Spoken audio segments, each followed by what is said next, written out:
everyone, and God bless. So today is just a quick reflection and response to some of the disturbing news coming out of the Greek Archdiocese of America.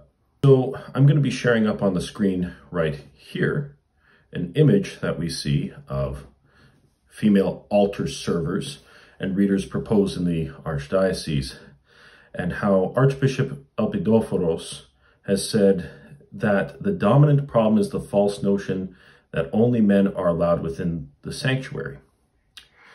The dominant problem here is actually the false notion that the Archbishop believes he's correct. For one, the clergy, the clerical life, is meant to be a reflection of Christ. You know, the priest is an icon of Christ. The bishop is also likewise an icon. The problem is that the office of reader is oftentimes referred to as the first degree of priesthood. And this will certainly open the door to other modernizing innovations.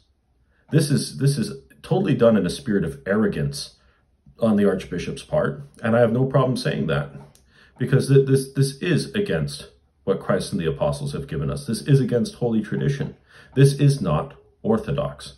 For something to be orthodox, it has to be believed by everyone, everywhere, and at all times.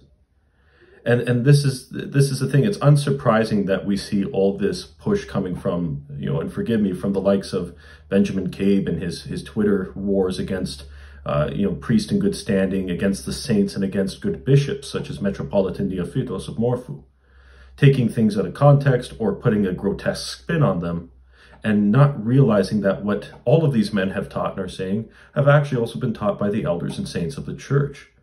And so this departure from the love of monasticism, from the love of what the Athonite fathers have to teach, and treating them as something fringe or sectarian within the church, is completely antithetical to holy orthodoxy.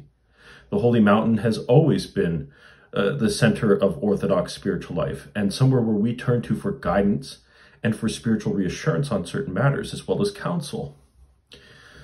Mount Athos has produced many, many countless holy saints. And so when people war against the saints, they blaspheme the Holy Spirit. Why? Because they blaspheme the work that the Holy Spirit does within them. These people become bearers of grace. Like Saint Seraphim of Sarov, they bear the grace of the Holy Spirit in its fullness. And so by acquiring this, this grace, they have the right to teach.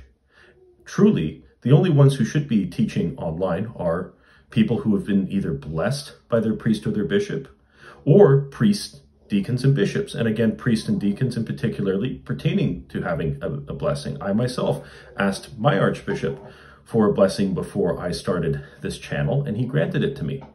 And so I have that accountability, but more than anything, it can't be said that I'm doing this on my own. Forgive me if you can hear my son. He's becoming much more vocal these days and getting a little bit crazy with mommy downstairs. I'm going to put some of these up on the screen right around here. Archbishop Elpidophoros of the Patriarchate of Constantinople's Greek Orthodox Archdiocese of America, GOARC, hopes to implement the jurisdiction-wide practice of girls serving in the altar and being tonsured as readers. This is another thing, by the way, that when I was Roman Catholic for 4 years, though that's not a long time compared to many, I saw this right from day one of my time in the Roman Catholic Church. The Archbishop explained that the dominant problem is the false notion that only men are allowed within the sanctuary, the document reads. Well, no, like I said, the dominant problem is he's quite frankly wrong on this. It's the first degree of priesthood, and the altar is preserved for those who have been blessed to serve in it, to which it's only men. Even in the service of the churching of newborn babies, in the service books, the male child is taken through the altar, but the female is placed just simply before the royal doors. So, one second. So, I'm going to simply just call it out right now. We see people like Benjamin Cabe attacking individuals like Jay Dyer, David Erhan, Chase Haggard, all these guys doing apologetics work and helping to bring converts into the faith who want to be faithful to holy tradition. We see him attacking Father Peter Heers. We see him attacking Metropolitan Neophytos. The moment anything traditional that he just may not have heard of in his limited education with an MDiv, because his education is nothing compared to that of the holy saints, whose examples and teachings and writings we should be following far more than his, an unordained layman with no blessing. But, of course, he remains astutely silent, only retweeting the news. And, of course, the screenshot I'm going to include right here that I took, he of course, included a retweet on his page of none other than Sarah Riccardi-Swartz, who has been warned about across ROCOR for her infiltration of parishes and her attempt to demonize the Russian Orthodox Church outside of Russia.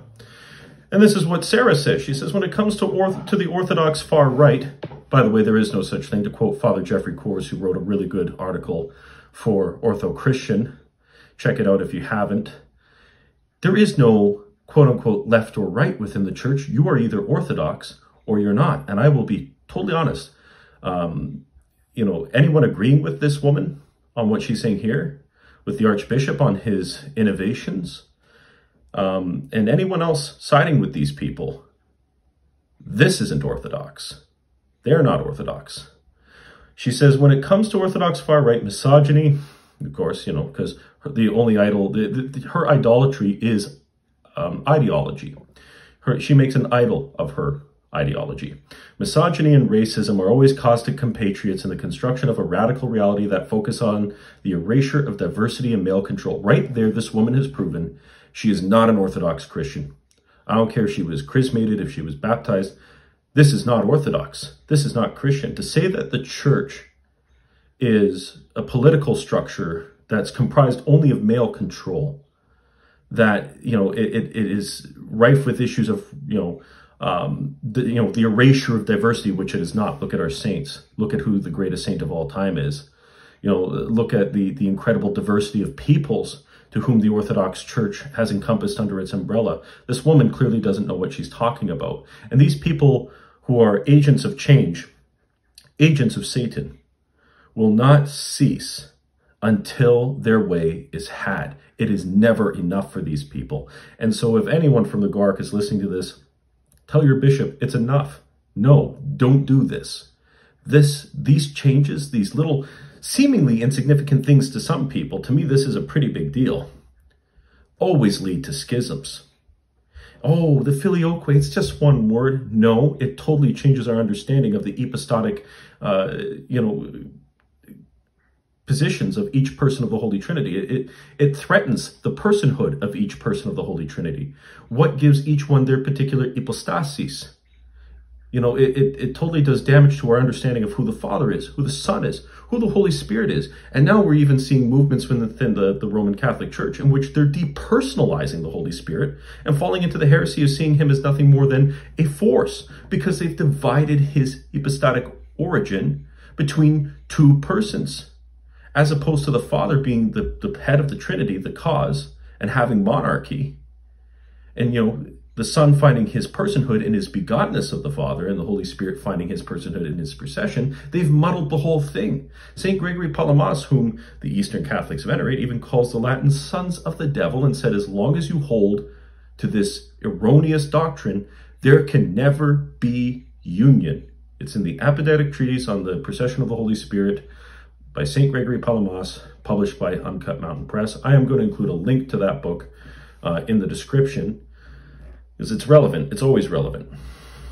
But now we see that she's randomly taken a comment and has decided to make it the primary issue of the whole thing. Saying, in terms of somebody was asking about the race of the female altar servers in this picture, which, to be fair, that's totally irrelevant. The race doesn't matter. It's the problem is that they're trying to bring in female servers. They're going to try to then bring in female subdeacons and female deacons, and then before you know it, female priest. But by the time that happens, they won't be part of the church. I tell you all, I truly believe this is an attempt to prepare the Greeks for the false union that is being hinted at strongly in 2025 during Pope Francis and Patriarch Bartholomew's meetup in Nicaea, which of course, as we know, that'll be the 1700-year anniversary of the First Council. And may God find a way to correct this solution. And I pray to God that the schism doesn't happen, but this is how they start. It starts with small things. It starts with people focusing on worldly politics and accusing everyone of being far right who's traditionalist. That's not how it works in the church, okay? The people such as myself, such as Father Peter, such as Jay Dyer, such as Father Josiah Trenham, who are simply emphasizing the importance of tradition and not straying from that tradition, are being attacked and told that they're right-wing and misogynist. This isn't the case. And again, if she was just attacking the racism, I wouldn't care. Because yeah, to ask why are the female altar servers brown, that's a stupid question to ask. There are lots of different races in the church. That doesn't matter. But what matters is that she seems to take an issue with what she calls misogyny, but really what it is the perversion of truth. It is the perversion of the iconography that is the liturgy, of the iconography that is the clerical ranks. That is something we must be upset with. We must absolutely speak out against this. We must pray hard for Archbishop Elpidophoros, pray hard for anyone being bought into by this deception, and pray that God resolves these issues and that they do not come to pass. More than anything, I pray that the church has a pan-Orthodox synod in which all these issues from COVID to ecumenism can be thoroughly dogmatically resolved in council. But until the infighting stops, I don't see how that's going to happen.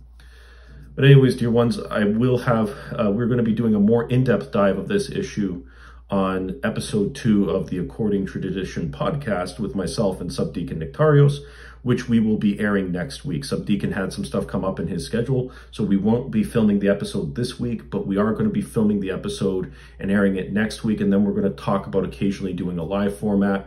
Please let me know in the comments what you think about that, about doing more live streams, more live shows, and if any of you have maybe some experience in moderating or knowing what to do with that, please give the Living Orthodox team an email through the Living Orthodox email account. I will make sure it's posted as well in the description. Thank you, everyone. Please be sure to like, share, and subscribe for more content. And please, as always, keep me in your prayers. And if you find it in your heart to support me, this channel, and the work we're doing, I have both the GoFundMe and the Patreon. Once again, links are in the description. Thank you so much. God be with you all.